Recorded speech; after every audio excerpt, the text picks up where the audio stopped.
Hello good morning students. Yes, કેમ છો? બધા મજામાં છો? અને યસ, બધા જ રેગ્યુલર વ્યવસ્થિત અભ્યાસ કરતા જ રહેજો. ઓકે, ના જસ્ટ છઠ્ઠું ચેપ્ટર આપણે બતાવ્યું છે સૂર્યકળ ક્ષમતા લાસ્ટ લેક્ચરમાં આપણે. ઓકે, એની મેં એક પ્રેક્ટિસ દાખલાઓની જસ્ટ તમને ગ્રુપમાં મેં શીટ મોકલાવી છે. મહેરબાની કરીને બધા જ ગણિત મને મોકલાવો છો. અને એમાં અમુક દાખલાઓ જસ્ટ મને ખબર છે કે તમને ડાઉટ હશે જ. યસ, ઘણો ડાઉટ મને મોકલાવો તો યસ, એ હું તમને એક્સપ્લેનેશન આપું. ઓકે, પણ એના માટે તમારે પહેલા એ શીટના બધા દાખલાઓ કરવાના છે. Okay, yes, it is enough. જેટલી વસ્તુ હું કરાવું છું ને એના સિવાય જે એક્સ્ટ્રા તમને પ્રેક્ટિસ માટે આપું છું એટલું કરશો એટલે પર કમાન્ડ આવશે તો યસ, તમને ખાસો એવો ફરક પડી જશે. ઓકે, સો પ્લીઝ પહેલા તમારે આ વસ્તુ કરવાની છે. છઠ્ઠા ચેપ્ટરની જે મેં ગ્રુપમાં શીટ મોકલાવી છે પ્રેક્ટિસ દાખલાઓ માટેની, એ મને કરીને બધા જ મોકલવાની છે. એમાં જે બી ડાઉટ છે તમારે મને પૂછવાના છે. ઓકે, ના અહીંયા હવે આજે આપણે એક નવું ચેપ્ટર સ્ટાર્ટ કરીએ છીએ. ચેપ્ટર 7 ક્રમચય અને સંચય. ઓકે, ના હવે છે ને એકચ્યુઅલી આપણે 11માં શું છે, 11માં આપણે જસ્ટ નવા કન્સેપ્ટ એટલે નવી નવી વસ્તુ જોતા જઈએ છીએ. આ બધાનો આગળ તમને વ્યાપક ઉપયોગ આવશે અથવા બીજા ચેપ્ટરમાં પણ ઉપયોગ આવશે જ. ઓકે, એ જ રીતે ક્રમચય અને સંચય એક પ્રકારનું છે. ઓકે, આમાં ક્રમચય અને સંચય બે ભાગ પડે છે એકચ્યુઅલી. યસ, એ આપણે આગળ જઈને જોઈશું.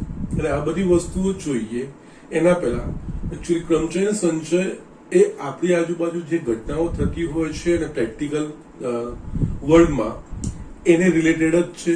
એટલે જસ્ટ અહીંયા ક્રમચય અને સંચય સમજવો હશે ને તો પહેલા મારે તમને જસ્ટ હું એક એક્ઝામ્પલ બતાવું છું. એક્ઝામ્પલથી આપણે સમજવાનો પ્રયત્ન કરીએ.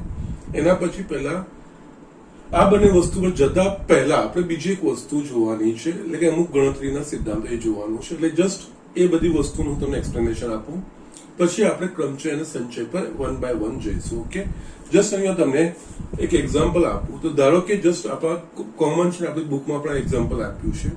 આપણા પાસે છે ને આજકાલ જે પેટીઓ આવે છે, ઓકે, જસ્ટ કપડા ભરીએ છીએ પેટી, બારગામ જઈએ એ પેટી. ઓકે, એમાં છે ને તાળા લોક વાળા કે કોડ નંબર વાળા આવે છે. ઓકે, ઘણા બધા આ ઓબ્ઝર્વ કર્યું હશે. ઓકે, એમાં આ રીતના હોય છે.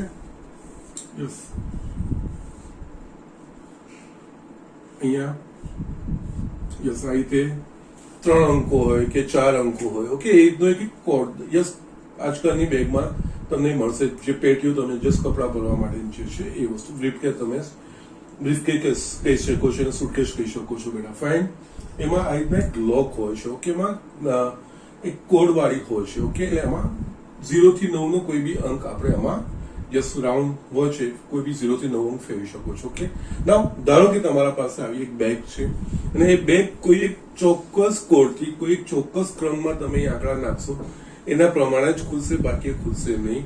પરંતુ બાય ચાન્સ તમે એ નંબર ભૂલી ગયા છો, તમારા પાસે બેગ છે, એનામાં આ વસ્તુ તમારા પાસે કોડ વાળી છે.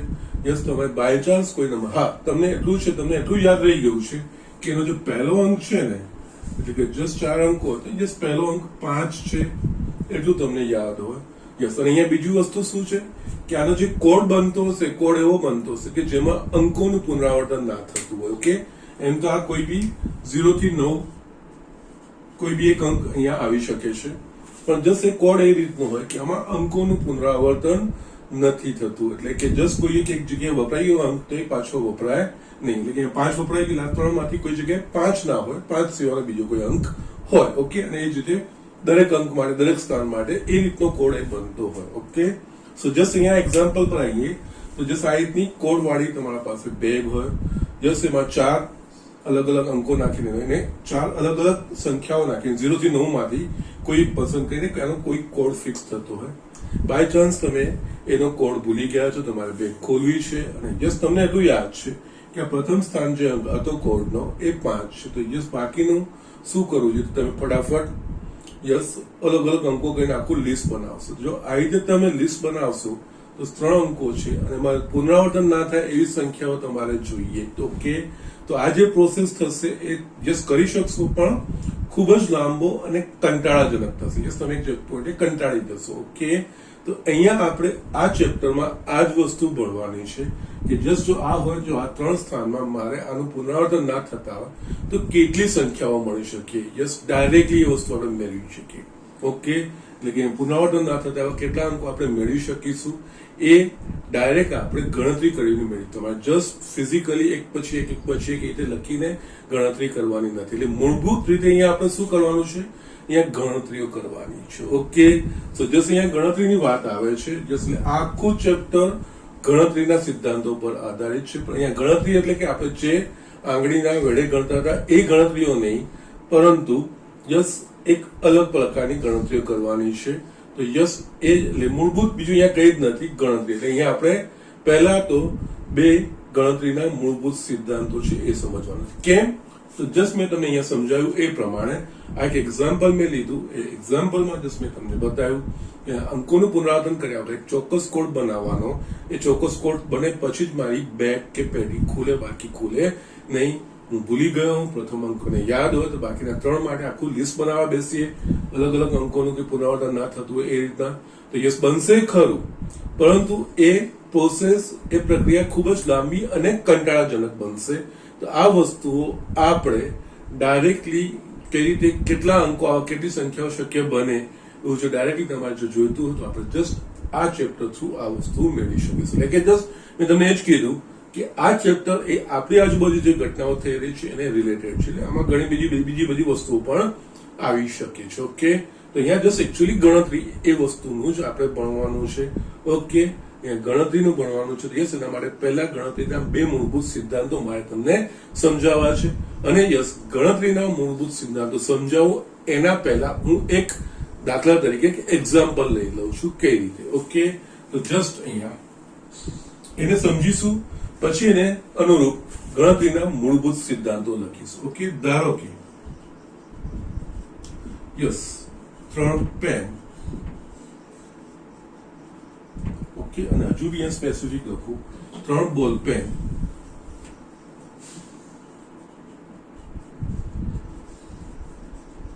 અને 2 માર્કર પેન છે. ઓકે, જસ્ટ અહીંયા તમારા પાસે 3 બોલ પેન અને 2 માર્કર પેન છે. અને યસ, બધી જ પેનો ભિન્ન છે, એટલે કે અલગ અલગ છે. ઓકે, યસ, અહીંયા હવે જો સવાલ પૂછું અને યસ પહેલું યસ બધા મીન્સ કોઈ એક ની પસંદગી કેટલા પ્રકારે કરી શકાય? બસ એ પહેલા ક્વેશ્ચન, આ સિમ્પલ વસ્તુ સ્ટાર્ટ કરું છું. તમારા પાસે 3 બોલ પેનો, એ 3 ભિન્ન છે, અલગ અલગ છે. 2 માર્કર પેન જે અમારા પાસે છે, એ 2 માર્કર પેન એ પણ ભિન્ન છે તમારા પાસે. ટોટલ 5 વસ્તુઓ છે.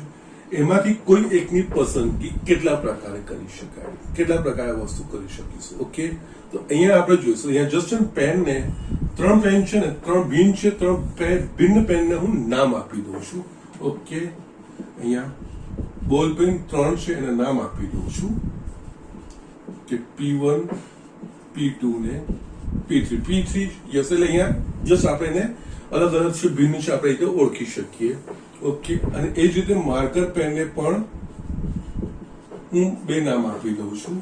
યસ, M1, M2, માર્કરનો M ને પેનનો P. ઓકે, ના હવે આમાંથી કોઈ એક પસંદગી કેટલા પ્રકાર? તો આમાં શું થાય, તમે કાં તો P1 ની એટલે કે P1 બોલપેનની પસંદ કરો, અથવા તો P2 ને પસંદ કરો, અથવા તો P3 ને, અથવા તો P1, અથવા તો M1 ને, અથવા તો M2. ઓકે, એટલે એનો અર્થ થાય તમે મીન્સ આમાંથી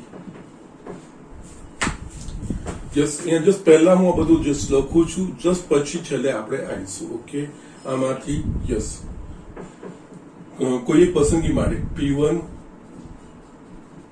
અથવા P2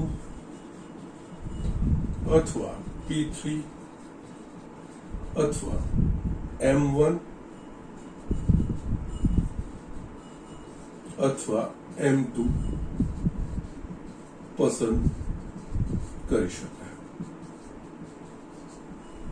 ઓકે, એટલે આનો અર્થ કેટલી પસંદગીઓ થશે?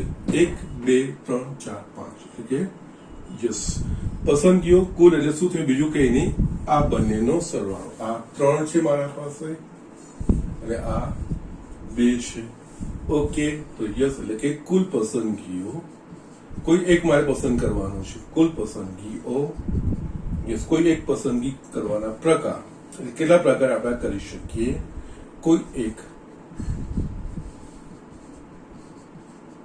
પસંદ કરવાના પ્રકાર એટલે અહીંયા આપણે જસ્ટ 3 + 2 = 5 અહીંયા લખ્યા મેં આ રીતે. ઓકે, યસ આ જ એક્ઝામ્પલને હું બીજી રીતે ચેન્જ કરું છું. ઓકે, જસ્ટ સેકન્ડ અહીંયા લઉં છું.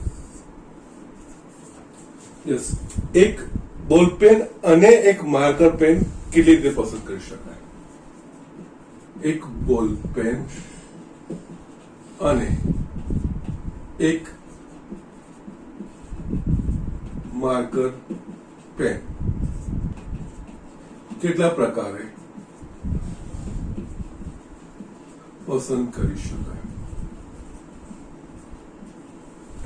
બીજું ક્વેશ્ચન આ જ વસ્તુ મેં લીધી છે. પહેલો ક્વેશ્ચન હતો કે આમાંથી કોઈ એક વસ્તુ તો કેટલા પ્રકારે. ઓકે, આમાં એક બોલ પેન અને એક માર્કર પેન એટલે મારે એક બોલ પેન લેવાની અને એક માર્કર લેવાની તો કેટલા પ્રકારે પસંદ કરી શકાય. ઓકે, તો આનો અર્થ શું થશે. 3 બોલ પેન માંથી કોઈ એક હું પસંદ કરીશ અને યસ અહીંયા જે શબ્દ બોલું છું ને અને 2 માર્કર પેન માંથી કોઈ એક પેન. ઓકે, એટલે અહીંયા આનો અર્થ સમજ આપણે કરવો હોય તો યસ 3 બોલ પેન માંથી કોઈ એક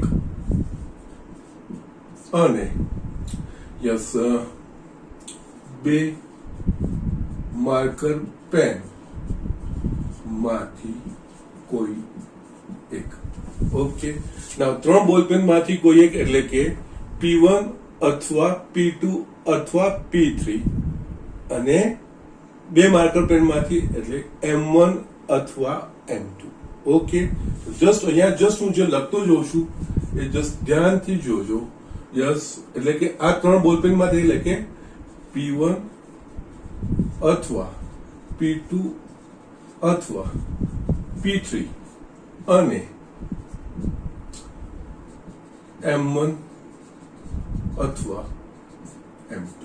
ઓકે, યસ અહીંયા અથવા ને યસ આ શબ્દ ધ્યાન રાખવાના છે અહીંયા. ઓકે, એટલે અહીંયા P1 અથવા P2 અથવા P3 એટલે કે 3 એટલે કે અહીંયા યસ આ બોલ પેન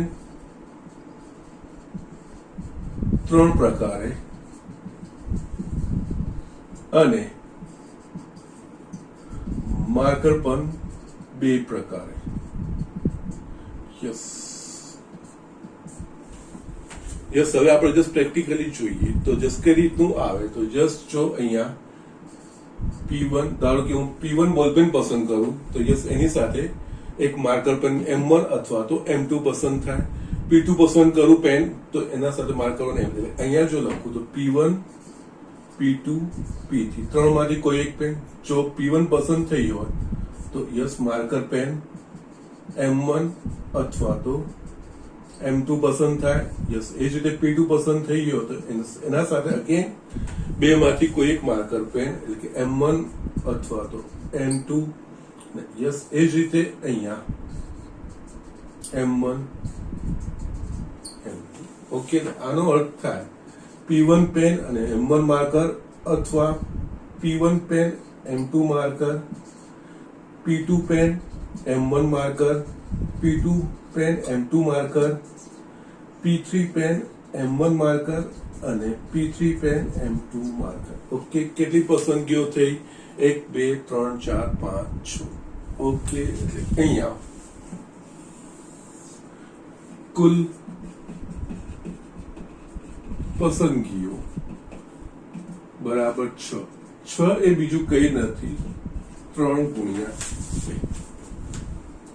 3 પેન છે અને 2 માર્કર પેન. ઓકે, તો જસ્ટ અહીંયા આપણે જોઈએ તો યસ શરૂઆત મેં જે એક્ઝામ્પલ કરી આ જ વસ્તુ અહીંયા મેઇન ગણતરી કઈ રીતે થાય છે. ગણતરી કઈ રીતે ટૂંકમાં આપણે થાય એ વસ્તુ જસ્ટ દરેક વખત આ તો જસ્ટ નાની વસ્તુઓ છે આપણે આ રીતે લખીએ શક્ય છે પણ જસ્ટ આવી જ વસ્તુ ઘણી મોટી હોય યસ 100ની સંખ્યામાં હોય હજારોની સંખ્યામાં હોય કે જે રીતે મેં અહીંયા એક્ઝામ્પલ જોયો યસ 3 અંકો છે યસ ખૂબ 3 અંકોની સંખ્યા, ખૂબ મોટી સંખ્યા થઈ જાય બધા, ઓકે, ત્યારે આપણે ગણતરી કરવાની હતો. ત્યારે આ રીતે પ્રેક્ટિકલી એક્ઝામ્પલ શક્ય, આ રીતે લખવું શક્ય બનશે નહીં, પણ એના પરથી જે તારણ પર આવે ને એ તારણ પર અહીંયા મહત્વનું છે. ઓકે, અહીંયા શું છે, 5 માંથી કોઈ એક, એટલે અથવા P1 અથવા P2 અથવા P3 અથવા M1 અથવા M2. ઓકે, એટલે તો જસ્ટ ત્યારે આ બંનેમાંથી કોઈ એક વસ્તુ, ત્યારે 3+2, અને અહીંયા બે ભિન્ન પ્રકારની વસ્તુઓ છે, અને બંને ભિન્ન પ્રકારની વસ્તુઓમાંથી કોઈ એક, ઓકે, 3 બોલપેન માંથી કોઈ એક અને 2 માર્કર પેન માંથી કોઈ એક, તો 3 × 2 = 6. આમાં આ 5 માંથી કોઈ એક, એટલે કે કોઈ P1 અથવા P2 અથવા P3, તો યસ, અથવા ત્યારે સરવાળો અને ત્યારે ગુણાકાર. ઓકે, એટલે કોઈ બે ભિન્ન વસ્તુઓ હોય અને કોઈ બે ભિન્ન વસ્તુઓમાંથી પસંદગીના પ્રકાર હોય, અને જ્યારે આપણે કોઈ એક વસ્તુ, એટલે કે અથવાનું જ્યારે આવશે, ને આમાં બી આગળ જોતા જઈએ તો યસ, કોઈ 3 માંથી કોઈ એક વસ્તુ, એટલે કે P1 અથવા P2 અથવા P3, એટલે કે યસ, એનો મતલબ 3 રીતે આ પસંદગી થાય. યસ, એટલે આ અથવામાં સરવાળો થતો ગયો, આમાં અથવામાં સરવાળો થતો ગયો, 3 અને 2 પ્રકાર, અને યસ વચ્ચે અને, તો 3 × 2 × 6. એટલે અહીંયા જસ્ટ મેઇન આ એક્ઝામ્પલ તમારે સમજવાનો છે. યસ, આ એક્ઝામ્પલ પરથી આપણે ગણતરીનો સિદ્ધાંત હવે હું લખીશ. યસ, તમારા પાસે બુકમાં એક જ સિદ્ધાંત આપ્યો છે ગુણાકારનો, ગણતરીનો, સરવાળાનો નથી આપ્યો, પણ જસ્ટ એ વસ્તુ હું તમને એડ કરીશ, ઉમેરીશ. એનું અહીંયા ગણતરીના એ મૂળભૂત સિદ્ધાંત કહેવાય છે, અને જસ્ટ આ ગણતરીના મૂળભૂત સિદ્ધાંત, જેનાથી આપણે ખૂબ લાંબી ગણતરીઓ, અથવા કોઈ કેટલી સંખ્યાઓ થશે, કેટલા પ્રકાર થશે, વસ્તુ ડાયરેક્ટલી કરી શકીએ. ઓકે, એટલે અહીંયા જે આપણે લખીશું, જે વ્યાખ્યાઓ લખીશું, કે ગણતરીના મૂળભૂત સિદ્ધાંતો 2 લખીશ, તો એમાં જો પસંદગીઓ, એટલે કે જ્યારે આપણે એક અથવા બીજું, તો યસ, એ બંનેની કેટલીક સંખ્યાઓ છે એટલા પ્રકાર થશે.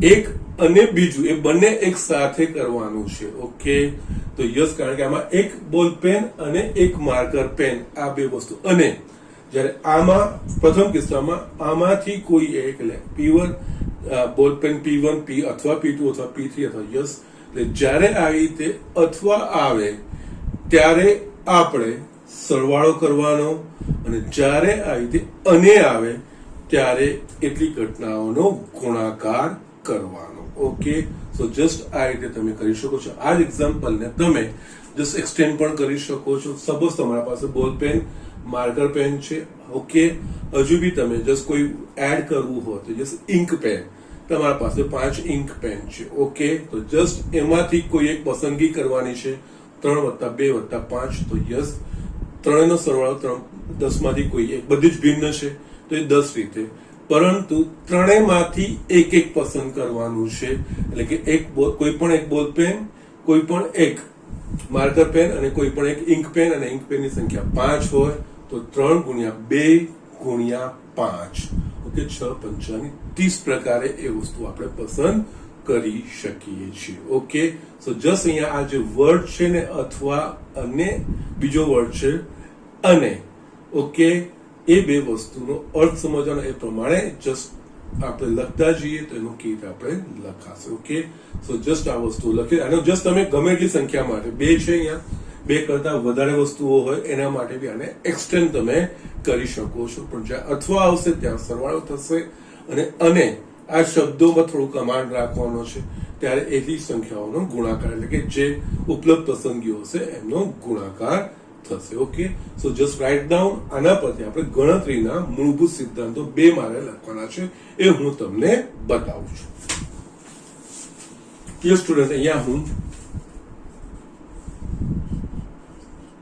ગણતરીના, યસ, આપણે જસ્ટ જોઈ ગણતરીઓ કરી, ગણતરીના મૂળભૂત સિદ્ધાંતો,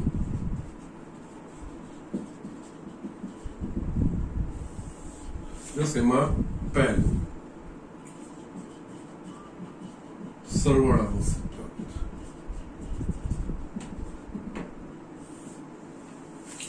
ઓકે, જસ્ટ એમાં હવે આપણે અહીંયા વ્યાપક રીતે લખીશું, જો કોઈ એક ઘટના એમ ભિન્ન પ્રકારે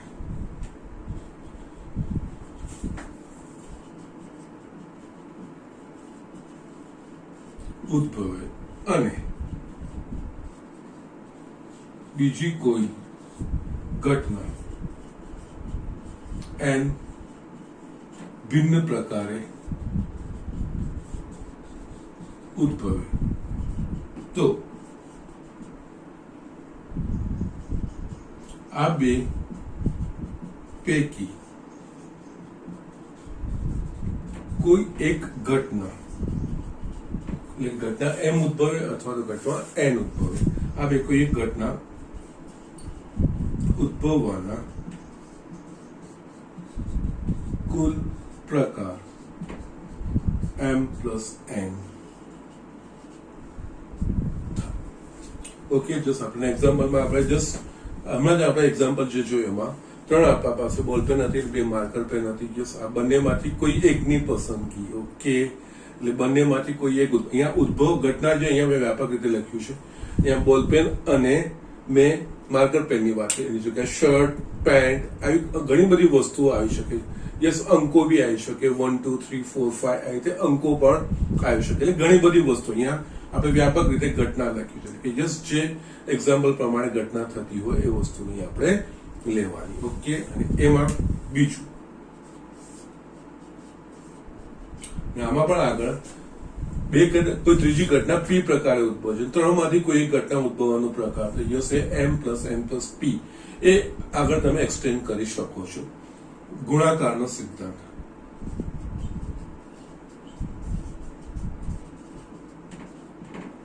ઓકે, યસ, અહીંયા જો કોઈ એક ઘટના એમ ભિન્ન પ્રકારે ઉદ્ભવે અને તેને આનુષંગિક એટલે કે એક ઘટના ઉદ્ભવી જાય પછી એના પ્રમાણે બીજી ઘટના. યસ, જે અહીંયા ત્રણમાંથી મીન્સ એક બોલપેન અને એક માર્કર પેન એટલે એક બોલપેન આપણે લઈએ પછી એક માર્કર પેન એટલે એને અનુરૂપ આપણે જસ્ટ ઘટના લઈએ. ઓકે, એ રીતે થતું હોય. ઓકે, તો યસ કોઈ એક ઘટના એમ પ્રકારે ઉદ્ભવે અને તેને આનુષંગિક દેટ મીન્સ પહેલી ઘટના થાય છે એના પછી એને અનુરૂપ બીજી ઘટના અને તેને અનુષંગિક બીજી ઘટના એન ભિન્ન પ્રકારે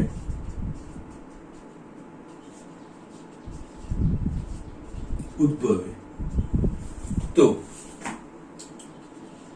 આ બંને ઘટનાઓ એક સાથે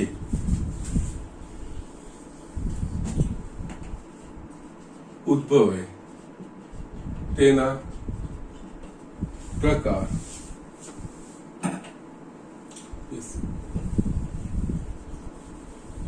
આ બંને ઘટનાઓ એક સાથે ઉદ્ભવવાના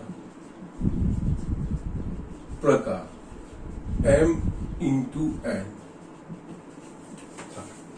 ઓકે, સો જસ્ટ આ રીતનું ગુણાકારનો અને બેઝિકલી સરવાળાનો. ઓકે, જસ્ટ આ વસ્તુ અહીંયા જસ્ટ તમને જયારે એવો ઓવરઓલ આઈડિયા મળે કે યસ કુલ વસ્તુઓ છે, બધી ભિન્ન વસ્તુઓ છે અને ભિન્ન વસ્તુઓમાંથી કોઈ એક વસ્તુ તો યસ જેટલી સંખ્યાઓ હોય એ બધી સંખ્યાઓમાંથી એનો સરવાળો. ઓકે, ભિન્ન વસ્તુઓનો અને યસ અલગ અલગ ભિન્ન વસ્તુઓ છે અને યસ એ બધામાંથી કોઈ એક અહીંયા જસ્ટ આપણે શરૂઆત કરીએ એટલે કે જસ્ટ અલગ અલગ વસ્તુ આપણે જસ્ટ લઈએ અને શબ્દ એક અને બીજી વસ્તુ એ રીતે કરીએ ત્યારે ગુણાકાર એ વસ્તુ લાય અને આ જ વસ્તુ તમે આગળ એક્સટેન્ડ અને અહીંયા પણ એક્સટેન્ડ કરી શકો છો. એ જ રીતે જો કોઈ એક ઘટના એમ ભિન્ન પ્રકારે ઉદ્ભવે અને તેને આનુષંગિક બીજી ઘટના એન ભિન્ન પ્રકારે ઉદ્ભવે તથા આ બંને ઘટનાઓને આનુષંગિક એટલે આ બંને ઘટનાઓ થઈ ગયા પછી ત્રીજી ઘટના P પી ભિન્ન પ્રકારે ઉદ્ભવે તો આ ત્રણેય ઘટનાઓ એક સાથે ઉદ્ભવવાના પ્રકાર m into n into p. Okay, સો જસ્ટ આ પ્રિન્સિપલ જસ્ટ પણ પહેલા જે મેં એક્ઝામ્પલ મેં તમને બતાવ એક્ઝામ્પલ સમજશો ને. યસ, બેઝિક આમાં વસ્તુ આ જ છે. યસ, 11મા અને 12મા મેઇન વસ્તુ આ છે જે તમારે બેઝિક્સ જેટલા ક્લિયર છે, બેઝિક વસ્તુઓ કેવી રીતે આવે છે, બેઝિક આપણે ક્યાંથી શરૂઆત કરીએ છીએ, જો એક વખત એ વસ્તુ ક્લિયર હોય ને તો આગળનું ઘણી બધી વસ્તુઓ સરળ. મેઇન તમારે આ વસ્તુઓ સમજવાની છે. યસ, સરવાળાનો ગણતરી માટે સરવાળા અને ગુણક, ક્યારે સરવાળો થવો જોઈએ અને ક્યારે આ બધી જ અલગ અલગ ગણતરીઓનો ગુણાકાર થવો જોઈએ એ વસ્તુ તમારે સમજવાની છે. ઓકે, સો જસ્ટ આ લખી લો. હવે આપણે આના પર આધારિત અમુક મૂળભૂત બેઝિક દાખલાઓ જોઈએ. યસ સ્ટુડન્ટ, મેં અહીંયા એક્ઝામ્પલ લખ્યું છે, બુક નોટ છે. રોઝ, ROAC, રોઝ શબ્દના મૂળાક્ષરોનો ઉપયોગ કરી 4 મૂળાક્ષરો વાળા અર્થસભર અથવા અર્થરહિત કેટલા શબ્દો બને તે શોધો. મૂળાક્ષરોની પુનરાવર્તન કરવાની અનુમતિ નથી. જસ્ટ એક્ઝામ્પલ આપણે પહેલા સમજવાનું. અહીંયા જે આપેલું છે વસ્તુ, અહીંયા ROAC 4 શબ્દના મૂળાક્ષરો એટલે કે આ 4 મૂળાક્ષરો એટલે કે RO અને SE આનો જ ઉપયોગ કરવાનો છે. ઉપયોગ કરીને 4 એટલે કે આની ગોઠવણીઓ બદલીએ તો એના પ્રમાણે 4 મૂળાક્ષરો વાળા અર્થસભર કે અર્થ એટલે કે એનો મતલબ અહીંયા ROAC રોઝ એટલે ગુલાબ એનો એવો અર્થ નીકળે છે. પણ આપણે જે ગોઠવણીઓ કરવાની છે એમાં જરૂરી નથી કે અહીંયા ORACB હોઈ શકે. ઓકે, SROE, યસ, કોઈ મતલબ ના નીકળતો એવા શબ્દો પણ અંદર આવી જાય. અહીંયા જસ્ટ આમને ગોઠવવાના છે. 4 મૂળાક્ષરોનો જ ઉપયોગ કરવાનો છે. આ 4 મૂળાક્ષરોનો ઉપયોગ કરીને એટલે આની અંદર ગોઠવણીઓ બદલીને યસ 4 મૂળાક્ષરો વાળા કેટલા શક્ય આવે શબ્દો બનાવી શકીએ એ વસ્તુ કીધું છે. અહીંયા છેલ્લું જે ઇમ્પોર્ટન્ટ વસ્તુ છે, મૂળાક્ષરોની પુનરાવર્તન કરવાની અનુમતિ નથી. એટલે કે જો કોઈ એક સ્થાને મેં આ 4 માંથી કોઈ એક મૂળાક્ષર, સપોઝ કે ધારો કે કોઈ એક સ્થાને મેં R વાપરી નાખ્યો હોય તો બાકીના 3 સ્થાને પાછો R વાપરવાનો નહીં, બાકીના 3 માંથી કોઈ એક જ વાપરવાનું. ઓકે, એટલે અહીંયા જસ્ટ જોઈએ તો ટોટલ અહીંયા 4 મૂળાક્ષરો, આ 4 મૂળાક્ષરો ROAC નો ઉપયોગ કરવાનો છે. આનો ઉપયોગ કરીને 4 મૂળાક્ષર વાળા એટલે કે જે 4 અક્ષરોનો શબ્દ છે એવા જ કુલ કેટલા શક્ય બનાવી શકાશે. અને એમાં આ જે મૂળાક્ષર છે એનું પુનરાવર્તન કરવાનું એટલે કે એક વખત લઈ લીધા હોય કોઈ એક મૂળાક્ષર તો પાછો એ મૂળાક્ષર આપણે વાપરવાનો નથી. જસ્ટ આ દાખલો કરવો હોય તો અહીંયા જસ્ટ આપણે બહુ સિમ્પલ રીતે જોઈએ. પહેલા તો આપણે જસ્ટ 4 મૂળાક્ષરો એટલે 4 બોક્સ બનાવી દઈએ. ઓકે, અહીંયા 4 મૂળાક્ષર એમાં ROAC કોઈ રીતે આવશે. યસ, હવે અહીંયા આપણે 4 અક્ષર આ 4 નો ઉપયોગ કરીને જ બનાવવાનું છે. તો જસ્ટ શરૂઆત તમે કાં તો અહીંયાથી કરી શકો અથવા તો અહીંયાથી ગમે ત્યાંથી કરી શકો છો. એટલે જસ્ટ હું પહેલા સ્થાને લઉં તો જસ્ટ અહીંયા પ્રથમ સ્થાન, ત્યારે મેં બાકીના સ્થાન નથી ભર્યા. પ્રથમ સ્થાન યસ, ત્યારે મારા પાસે કેટલા મૂળાક્ષરો છે? 4. એટલે 4 માંથી કોઈ એક મૂળાક્ષર હું કરી શકીશ R અથવા O અથવા S અથવા E. યસ, જે આપણે આગળ જોયું R અથવા O અથવા એટલે કે 4 માંથી કોઈ એક, એટલે આ 4 એનો સરળ 4 એટલે કે અહીંયા પ્રથમ સ્થાન 4 રીતે ભરી શકાય. ઓકે, ના અહીંયા 10 નીચે લખું છું. પ્રથમ સ્થાન 4 મૂળાક્ષરો પૈકી કોઈ એકથી ભરી શકાય. ઓકે, એટલે 4 માંથી કોઈ R અથવા O અથવા એટલે કે યસ 4 માંથી એટલે આ 4 રીતે ભરી શકાશે. યસ, એટલે પહેલામાં R અથવા O અથવા. ઓકે, એના પછી આપણે બીજા સ્થાન પર આવીએ.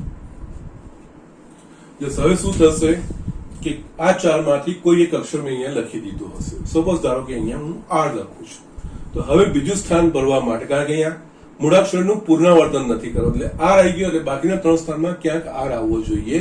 નહીં, એટલે બાકી શું રહેશે? OAC. હવે બીજું સ્થાન ભરવા માટે મારા પાસે બીજું સ્થાન કેવી રીતે ભરી શકીશ? તો કે O થી અથવા S થી અથવા તો E થી. ઓકે, એટલે કે 3 રીતે. એટલે કે અહીંયા બીજું સ્થાન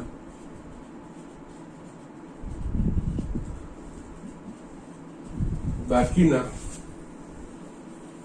એટલે પહેલા સ્થાને જે આવી ગયો એના પછી બાકીના 3 માંથી કોઈ એક મૂળાક્ષરથી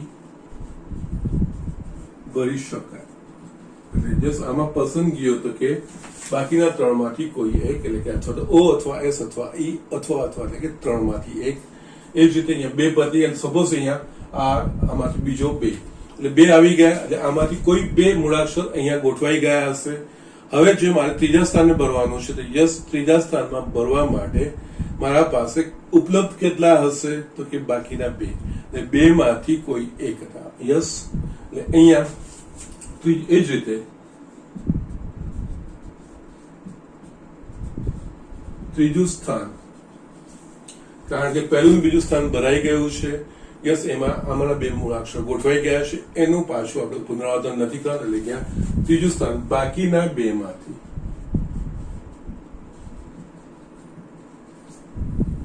કોઈ એક, અને ચોથું સ્થાન અહીંયા બાકીના 2. ઓકે, યસ, એટલે અહીંયા 3 સ્થાન સુધી આવતા આમાં 3 વપરાઈ ગયા હશે, તો જસ્ટ છેલ્લું સ્થાન વાપરવા માટે મારા પાસે કેટલા રહેશે? મૂળાક્ષરો 1 જ રહેશે. ઓકે, અને ચોથું સ્થાન એક રીતે ભરી શકાય. જસ્ટ આ એક રીતે. ઓકે, ના હવે આપણે જસ્ટ જોઈએ તો પહેલું સ્થાન 4 રીતે, અને બીજું સ્થાન 3 રીતે, અને ત્રીજું સ્થાન 2 રીતે, અને ચોથું સ્થાન 1 રીતે. યસ, અહીંયા શબ્દો જે બોલું છું, શબ્દો ધ્યાન રાખવાનું છે. યસ, પહેલા સ્થાનમાં 4 માંથી કોઈ એક, એટલે R અથવા O અથવા S, એટલે કે જેટલા હોય એટલી બધી જ સરવાળો, એટલે કે 4 છે એટલે 4 લખાઈ ગયા. ઓકે, બીજું સ્થાન બાકીના 3 માંથી એક, પછી 2 માંથી એક, અને જશે એ રીતે. અને છેલ્લે આપણે જોવા જઈએ તો પહેલું સ્થાન 4 રીતે ભરાય છે, અને અહીંયા અથવાથી 3 રીતે નહીં લખાશે, પણ યસ અને બોલાશે. પહેલું સ્થાન 4 રીતે ભરી શકાય, અને બીજું સ્થાન 3 રીતે, અને ત્રીજું સ્થાન 2 રીતે, અને પહેલું સ્થાન 1 રીતે. એટલે અહીંયા કુલ પસંદગીઓ એટલે આમનો ગુણાકાર માટે યસ કુલ ગોઠવણીઓના પ્રકાર is equals to 4 ગુણ્યા 3 ગુણ્યા 2 ગુણ્યા 1, that is 24. આ શબ્દોને આપણે 24, તમે જો અલગ રીતે કરવા જશો તો અટવાઈ જશો, પણ તમને અહીંયા જસ્ટ ડાયરેક્ટ જવાબ મળી ગયો કે ROAC આ શબ્દના મૂળાક્ષરોનો ઉપયોગ કરીને અર્થસભર કે એટલે આ લોકોની અંદર ગોઠવણી બદલીને કુલ કેટલા શક્ય, અને અહીંયા બધા જ છે ને આપણે ભિન્ન છે વસ્તુ છે. આ વસ્તુ ધ્યાન રાખવાનું, આગળ જતા આપણે ભેગું કરીશું, કંઈક સમાન હશે એ વસ્તુ જોઈશું.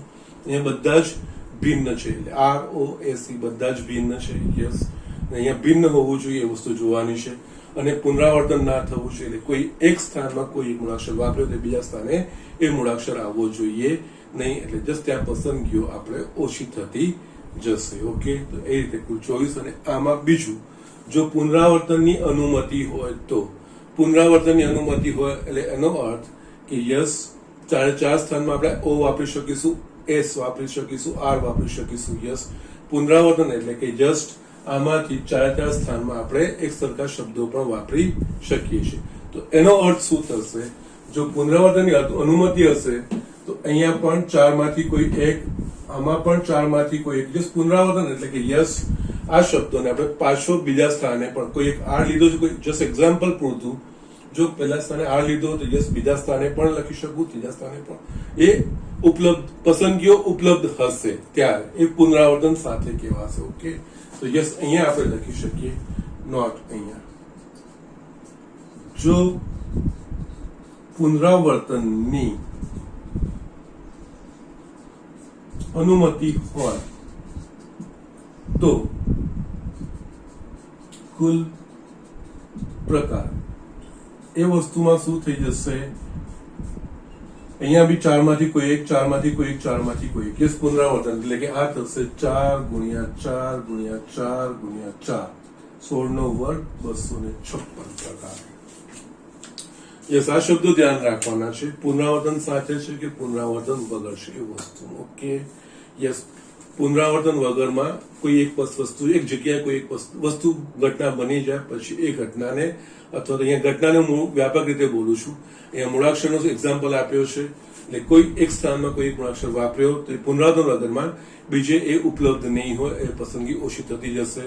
પરંતુ જો પુનરાવર્તનની અનુમતિનો મતલબ કે પુનરાવર્તન એટલે કે એકનો એક મૂળાક્ષર બીજા સ્થાને પણ આપણે વાપરી શકીએ એવું કન્ડિશન હોય તો, અહીંયા આપી નથી પણ એવી કન્ડિશન હોય તો યસ, પહેલા સ્થાને બી 4, 4 માંથી કોઈ એક, બીજામાંથી બી 4 માંથી કોઈ એક, અને યસ ત્રીજા સ્થાન બધામાંથી 4 4 આવશે. અને યસ, એ રીતે 256 એવા કુલ શક્ય આપણે ગોઠવણીઓ એવા અર્થસભર કે અર્થરહિત એવા આપણે 256 શબ્દો બનાવી શકીશું. અને જો પુનરાવર્તનની અનુમતિ નહીં હોય તો અર્થસભર કે અર્થરહિત આપણે ફક્ત 24 આવા 4 મૂળાક્ષર વાળા શબ્દો બનાવી શકીશું. ઓકે, સો જસ્ટ લખી લો આ રીતે. આપણે નેક્સ્ટ એક્ઝામ્પલ જોઈએ, વધારે તમારે આ ક્લિયર થતું જશે.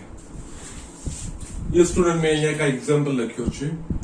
ભિન્ન રંગના 4 ધ્વજ આપેલા છે. જો એકની નીચે બીજો ધ્વજ રાખીને એક સંકેત મેળવી શકાય તો આવા કેટલા ભિન્ન સંકેતો બનાવી શકાય. ઓકે, સંકેત એટલે કે કોડ બનાવવાનો છે. જસ્ટ અહીંયા આ એક્ઝામ્પલમાં તમને પુનરાવર્તન સાથે કે પુનરાવર્તન વગર એવું કંઈ મેન્શન નથી કરેલું, પણ લેંગ્વેજ પરથી અને જે વસ્તુઓ આપેલી છે એના પરથી આપણે નક્કી કરવાનું છે. પહેલું આપણને કહી દીધું છે ભિન્ન રંગના 4 ધ્વજ, એટલે 4 મારા પાસે ધ્વજ છે, 4 4 ભિન્ન છે. એટલે મારા પાસે ધ્વજ કેટલા છે? 4 જ છે, 4 4 ભિન્ન છે. જો એકની નીચે બીજો ધ્વજ રાખવામાં આવે એટલે કે જસ્ટ એકની નીચે બીજો ધ્વજ આવી રીતે, યસ, એક ધ્વજને બીજો ધ્વજ રાખીને એક આવી રીતે સંકેત બનાવવાનો છે. ઓકે, તો યસ, આવા કેટલા ભિન્ન સંકેતો બનાવી શકાય? હવે અહીંયા ઓબ્વિયસ વસ્તુ છે કે મારા પાસે 4 ધ્વજ છે, 4 4 ભિન્ન છે. જો એક અહીંયા હું ગોઠવીશ તો એ ધ્વજ પાછો નીચે આવી શકશે? તો કે નહીં, કારણ કે એક ઉપર આવી ગયો તો યસ, એ વપરાઈ ગયો, એ મારા પાસે હવે ઉપલબ્ધ નથી. બાકી જે હશે એમાંથી કોઈ એક નીચે આવશે. ઓકે, એટલે અહીંયા પુનરાવર્તન સિવાયનું છે. ઓકે, એટલે ઘણીવાર સ્ટેટમેન્ટ પરથી કે જે વસ્તુ આપણને આપેલી હોય એના પરથી આપણે આ વસ્તુઓ કરવાની હોય છે. ઓકે, આગળના એક્ઝામ્પલમાં શું હતું? ROS, રોઝના મૂળાક્ષર, એટલે મૂળાક્ષરો ROS અને એ 4 મૂળાક્ષરો ઉપલબ્ધ હતા. ઓકે, એટલે એમાં પુનરાવર્તન કે પુનરાવર્તન વગર એ ફરક પડશે. જ્યારે આમાં 4 ભિન્ન ધ્વજ આપી દીધા છે, મારા પાસે 4 ફ્લેગ આપી દીધા છે, 4 4 અલગ છે એવું કહી દીધું, એટલે મારા પાસે ઉપલબ્ધ છે વસ્તુઓ તો ફક્ત 4 ધ્વજ જ મારા પાસે ઉપલબ્ધ છે, એટલે બધા જ ભિન્ન છે. કોઈ એક વસ્તુ વાપરી દઈશ તો યસ, પછી બીજે ગોઠવવા માટે એ વસ્તુ ઉપલબ્ધ રહેશે નહીં, એટલે કે પુનરાવર્તન આવશે નહીં. એટલે જસ્ટ આ બધા એક્ઝામ્પલમાં છે ને, જે આપણને પૂછ્યું હોય ને તો જસ્ટ અહીંયા સાંકેતિક રીતે આપણે જોવાનું. અહીંયા સંકેત જે બનાવવાનો હોય તો યસ, એકની નીચે બીજો ધ્વજ, કે એક ઉપર ધ્વજ આવે ને આ રીતે એક કોડ બનશે. યસ, એટલે અહીંયા કેટલા ભિન્ન બની શકે તો યસ, અહીંયા પહેલા તો મારા પાસે 4 ધ્વજ છે, એટલે જસ્ટ ઉપરના ધ્વજ માટે મારા પાસે કેટલી પસંદગીઓ ઉપલબ્ધ હશે? એટલે જસ્ટ પહેલામાં નીચેનું ભૂલી જાઓ, એક પછી એક આપણે કરવાનું છે. એટલે પહેલા જયારે 4 ભિન્ન માંથી લઈએ છો, ઉપર હું 4 માંથી કોઈ એક લગાવી શકીશ. એટલે અહીંયા ઉપરનો ધ્વજ માટે 4 પસંદગીઓ હશે. યસ, એની નીચે મારે બીજો ધ્વજ લગાવવાનો છે. એક ધ્વજ અહીંયા ઓલરેડી આવી ગયો છે. હવે જે મારા પાસે અહીંયા બાકી રહેશે, કેટલા રહેશે? કોઈ એક અહીંયા લાગી ગયો, એટલે મારા પાસે કેટલા રહેશે? 3. 3 માંથી કોઈ એક અહીંયા હું ભરી શકીશ. ઓકે, અને જસ્ટ ઉપરનું સ્થાન 4 ધ્વજથી અને યસ સર, જે વારે ઘડે આ જસ્ટ સ્ટ્રેસ આપી રહ્યા છે કે જસ્ટ બોલી રહ્યા છે જે શબ્દ પર એનું ધ્યાન રાખવાનું છે. ઉપરનું સ્થાન 4 ધ્વજથી અને નીચેનું સ્થાન 3 ધ્વજથી, મતલબ કુલ પ્રકારો 4 ગુણ્યા 3. ઓકે, આ તો શું લખી દો અહીંયા સંકેતમાં ઉપરના સ્થાને તો આ 4 ધ્વજની પસંદગીઓ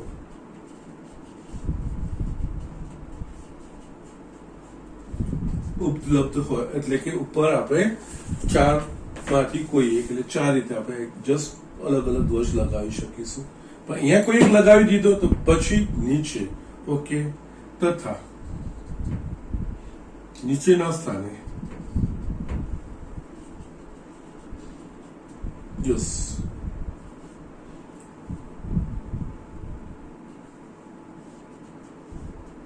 બાકીના 3 ધ્વજની પસંદગીઓ ઉપલબ્ધ હોય. યસ માટે યસ કુલ સંકેતોના પ્રકાર 4×3 બરાબર 5. ઓકે, અહીંયા પુનરાવર્તન કે ઓકે લખવાની આવશ્યક મીન્સ અવકાશ જ નથી, કારણ કે જસ્ટ જે આપણને વસ્તુ આપી દીધી છે ધ્વજ, 4 ધ્વજ ભિન્ન છે ને બધા એ જ 4 ધ્વજનો જ ઉપયોગ કરીને એકની નીચે બીજો મૂકીને મારે સંકેત બનાવવાનો છે. ઓકે, તો જસ્ટ શરૂઆત કરીએ. પહેલા તો 4 હોય અને જસ્ટ નીચે અને નીચે માટે બાકીના 3 માંથી કોઈ એક હોય ને 3 હોય. ઓકે, એટલે 4×3 આ રીતે આ દાખલાઓ કરવાના છે. ઓકે, નેક્સ્ટ એક્ઝામ્પલ હું લખું છું. યસ સ્ટુડન્ટ, મેં અહીંયા એક બીજો એક્ઝામ્પલ લખ્યો છે.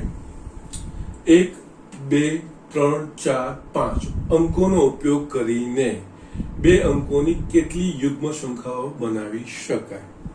અંકોનું પુનરાવર્તન કરી શકાય છે. એટલે અંક કોઈ એક જગ્યાએ વાપર્યો તો પાછો આપણે એને વાપરી શકીએ છીએ. ઓકે, કેરફુલ અબાઉટ, ધ્યાનથી ભાષા જે છે, જે વસ્તુ આપણને પૂછી છે, જેના પ્રકારો પૂછ્યા છે એ વસ્તુ ધ્યાન રાખવાનું છે.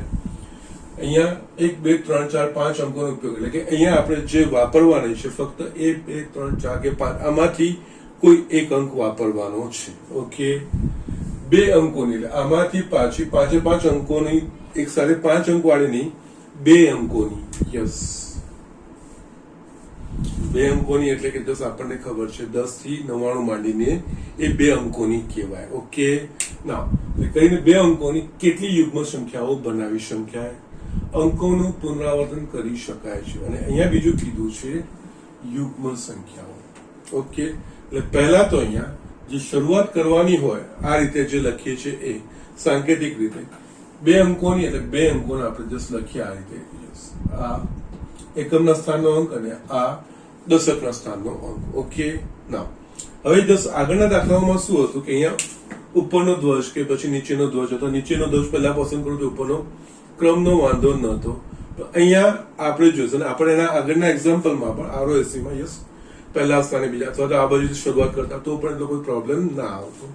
પણ અહીંયા જે આપણને કીધું છે ને 2 અંકોની કેટલી યુગ્મ સ્થાન, એટલે અહીંયા તમે અહીંયાથી પણ શરૂઆત કરી શકો છો, અહીંયાથી પણ શરૂઆત કરી શકો છો. પણ યુગ્મ સંખ્યા નક્કી શાનાથી થાય તો કે એકમના સ્થાનથી થાય. તો જસ્ટ આપણે અહીંયા પાછળના અંકથી શરૂઆત કરીશું. ઓકે, એટલે અહીંયા આ 1 થી 5 અંકોનો ઉપયોગ કરવાનો છે અને એમાંથી 2 અંકોની યુગ્મ સંખ્યા બનાવવાની છે. યુગ્મ સંખ્યામાં એકમનું સ્થાન શું શું હોઈ શકે તો કે 2, 4, 6, 8 કે 0. એકમનું સ્થાને આ 0, 2, 4, 6, 8 હોય તો જ એ યુગ્મ સંખ્યા કહેવાય, બાકી યુગ્મ સંખ્યા ના કહેવાય. આ 5 નો ઉપયોગ કરી અંકોનો ઉપયોગ કરી 2 અંકોની યુગ્મ સંખ્યા બનાવવાની છે. તો અહીંયા જસ્ટ પહેલા લખી પછી આપણે નીચે એક્સપ્લેનેશન લખીશું. યસ, અહીંયા 1, 2, 3, 4, 5 આમાં યુગ્મ કઈ સંખ્યાઓ છે તો કે 2 અને 4. એટલે અહીંયા આપણે 2 અથવા 4 આ 2 માંથી કોઈ એક જ લખી શકીશું કારણ કે યુગ્મ સંખ્યા છે. એનો અર્થ આ કેટલી રીતે પસંદ કરી શકાશે તો કે 2 અથવા 4. ઓકે, આ અથવા આ એટલે કે 2. ઓકે, જે રીતે આ પેન અથવા પહેલી પેન અથવા ત્રીજી પેન એટલે એ 1, 2, 3 રીતે લઈ લે 3 થતું હતું. આ માર્કર પેન અથવા બીજી માર્કર પેન એ રીતે આપણે જસ્ટ આપણે પહેલું જે સિમ્પલ એક્ઝામ્પલ જોયું હતું એમાં અહીંયા પણ આ જ વસ્તુ 2 અથવા 4 2 માંથી કોઈ અંક, આ અંક અથવા આ અંક એટલે 2 અંકો છે. અહીંયા 2 રીતે કારણ કે યુગ્મ સંખ્યા છે. ઓકે, બીજું 5 અંકો છે અને અહીંયા 2 કે 4 જો 2 અહીંયા વપરાયું હશે તો પાછું અહીંયા 2 વાપરી શકીશું કારણ કે અંકોનું પુનરાવર્તન કરી શકાય છે એવું આપણને કીધું છે. ઓકે, તો અહીંયા અંકોનું પુનરાવર્તન કરી શકાય એવું કીધું છે તો અહીંયા 2 હશે તો યસ આપણે પાછું અહીંયા 2 વાપરી શકીએ છીએ. એટલે કે આપણે 1, 2, 3, 4, 5 એમાંથી કોઈ પણ અંક અહીંયા વાપરી શકીએ છીએ. એટલે અહીંયા એકમ દશકનું સ્થાન એ 5 રીતે આપણે ભરી શકીએ છીએ. Okay, yes. યુગ્મ સંખ્યા છે એટલે એકમ સ્થાન નક્કી થઈ ગયું, એમાં 2 અથવા 4 એટલે કે 2 રીતે જ પસંદ કરી શકાશે. અને જે પ્રથમ સ્થાન છે એ 5 માંથી કોઈ પણ એક વસ્તુ, કારણ કે પુનરાવર્તન કરી શકે, જે અહીંયા વાપર્યું એ પાછું અહીંયા વાપરી શકીએ છીએ. એટલે આવા કેટલી સંખ્યાઓ થશે? 5 દૂની 10. ઓકે, પહેલું સ્થાન 5 રીતે, બીજું સ્થાન 2 રીતે. હવે અહીંયા આપણે એક્સપ્લેનેશન લખીએ.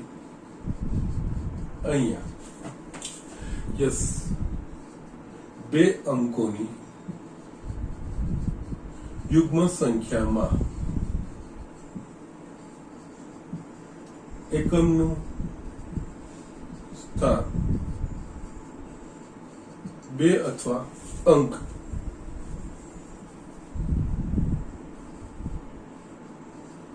બે અથવા 4 થી ભરી શકાય. એટલે કે 2 પ્રકારે ભરી શકાય. તથા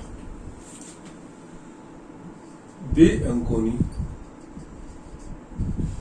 સંખ્યામાં દશક સ્થાન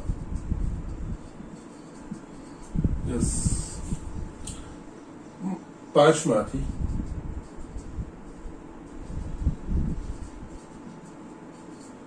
કોઈ એક અંકથી, એટલે કે 5 રીતે ભરી શકાય. ઓકે, માટે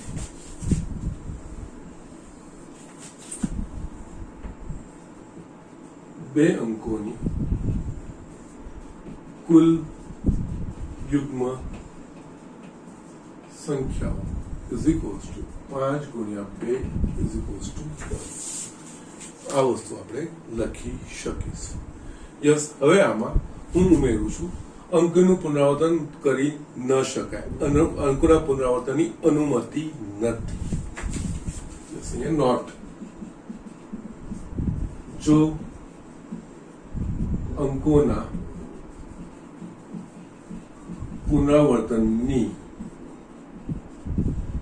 અનુમતિ ન હોય તો, યસ, અંકોના પુનરાવર્તનની અનુમતિ ના હોય તો યસ, પહેલું તો એક વસ્તુ છે 2 અંકોની છે, અહીંયા તો 2 અથવા 4, એટલે આ તો 2 રીતે જ થશે. યસ, હવે અંકોનું પુનરાવર્તન નથી રહેતું. અહીંયા 2 વપરાઈ ગયો હશે તો અહીંયા પાછા આગળના અંકમાં 2 ની વાપરી શકો, એટલે બાકી શું થશે? 4. જો 4 વપરાઈ ગયો હશે તો 4 ની બાકીના 4, એટલે અહીંયા આ થશે બાકીના સ્થાને 4. 4 દૂની 8. યસ, આ રીતે આપણે કરી શકીએ છીએ. ઓકે, સો જસ એમાં 8, એમાં પુનરાવર્તન શક્ય. એટલે જસ્ટ તમે બહુ લોજિક જો તો 22 અને 44 એ બે વસ્તુ નીકળી જશે. એમાં જ પુનરાવર્તન થશે, બાકીમાં પુનરાવર્તન નહીં થાય. ઓકે, અને જસ્ટ અહીંયા યુગ્મ સંખ્યા એ એકમના સ્થાનથી જ નક્કી થતી હોય છે. દશકના સ્થાને ગમે તે હશે, એકમના સ્થાને યુગ્મ હોય તો એ યુગ્મ સંખ્યા કહેવાય છે. સો આ રીતે આપણે કરવાનું હોય છે. યસ, પુનરાવર્તન હતું તો યસ 5 અંકો આવશે, પુનરાવર્તન નહોતું તો કોઈ એક વસ્તુ. અહીંયા બીજું, એકમના સ્થાને બધી જ સંખ્યાઓમાંથી કોઈ એક નહીં, પરંતુ કોઈ ચોક્કસ યુગ્મ હશે એ જ. એ જ રીતે જો તમને અયુગ્મ 2 અંકોની અયુગ્મ સંખ્યા કીધી હોય તો 2 અંકોની અયુગ્મ સંખ્યાઓ માટે યસ તમે શું કરતા? અહીંયા તો 2 અંકોની અયુગ્મ સંખ્યા હોત તો યસ, અયુગ્મ કયા અંકો છે?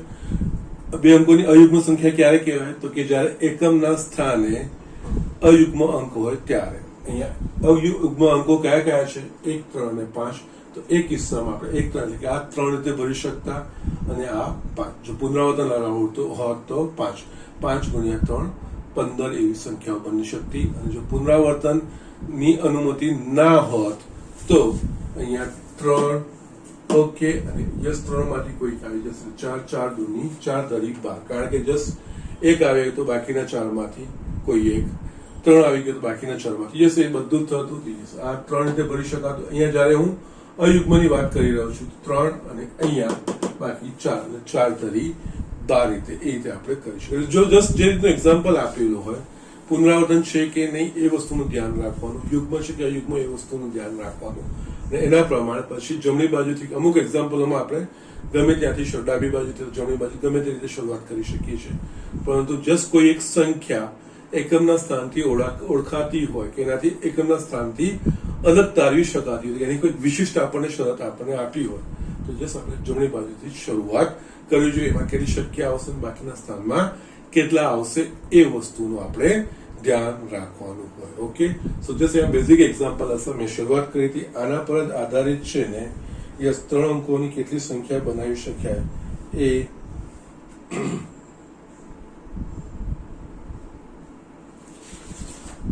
બે એક્ઝામ્પલ તમે જસ્ટ કરજો. ઓકે, સ્વાધ્યાય 7.1 એકનો પહેલો ને બીજો આપું છું, એ સારી રીતનું જ કરવાનું છે હોમવર્ક. સ્વાધ્યાય 7.1 નું એક્ઝામ્પલ 1-2. યસ, ફાવશે જે રીતે મેં બતાવ્યા છે. 2 અંકોની જગ્યાએ ફક્ત અહીંયા 3 અંકોની કીધી છે. ઓકે, અને અહીંયા જસ્ટ જતા પહેલા એક વસ્તુ કહું, અહીંયા કોઈ આપણને કીધું હોય કે આ 5 અંકોનો ઉપયોગ કરીને 2 અંકોની કેટલી સંખ્યા બનાવે, એટલે 2 અંકોને અહીંયા આપણને યુગ્મ કે અયુગ્મ એવું કઈ જ ના કીધું હોય તો શું? તો યસ, આ એક એક્ઝામ્પલમાં જ આ બધી વસ્તુ તમને જસ્ટ ક્લિયર કરવા માંગુ છું. એટલે અહીંયા પછી ક્રમ જમણીથી કે ડાબીથી એવું કઈ વાંધો નથી. જો 2 અંકોની જસ્ટ અહીંયા 2 અંકોની યુગ્મ સંખ્યા, 2 અંકોની અયુગ્મ સંખ્યા એ વસ્તુ જોઈ. હવે 2 અંકોની સંખ્યા, આ 5 અંકોનો ઉપયોગ કરીને 2 અંકોની કેટલી સંખ્યા બનાવી શકાય એ આપણને પૂછ્યું છે હોય, અને પુનરાવર્તન કરી શકાય છે એવું આપણને આપી દીધું હોય. ઓકે, તો યસ, એમાં શું થાય, 5 અંકો અહીંયા પણ આવશે ને 5 અંકો અહીંયા બી, પાછું 25 સંખ્યાઓ 2 અંકોની બની જશે. જો પુનરાવર્તન અલાઉડ ના હોત તો યસ, એક જગ્યાએ 5 અને બીજા 4, 5 ચોક 20 એ વસ્તુ એ રીતે આપણે 2 અંકોની, એટલે અહીંયા ફક્ત 2 અંકોની, 2 અંકોની યુગ્મ અને 2 અંકોની અયુગ્મ. યસ, આ રીતે એક એક્ઝામ્પલમાંથી આપણે આ રીતે અલગ અલગ પણ જે રીતે આપણને સિચ્યુએશન કીધું હોય એ રીતે આપણે કરવાનું હોય છે. ઓકે, સો જસ્ટ આજનું લેક્ચર હું અહીંયા પૂરું કરું છું. આ જસ્ટ બરોબર વસ્તુ જોઈ લેજો, અને જે મૂળભૂત સિદ્ધાંતો મેં લખાવડાયા છે ગણતરીના, ગુણાકારનો અને સરવાળાનો, એ જસ્ટ થોડું સમજજો, વાંચજો. યસ, એ આગળ જતા ખૂબ જ આ તમને હેલ્પફુલ થશે, અને એનો જસ્ટ ઉપયોગ બેઝિક આ વસ્તુ છે એનો સારી રીતે આપણે આનો ઉપયોગ કરીને આપણે આગળના એક્ઝામ્પલ સારી રીતે કરી શકીશું. ઓકે, સો આજનું પૂરતું આટલું જ.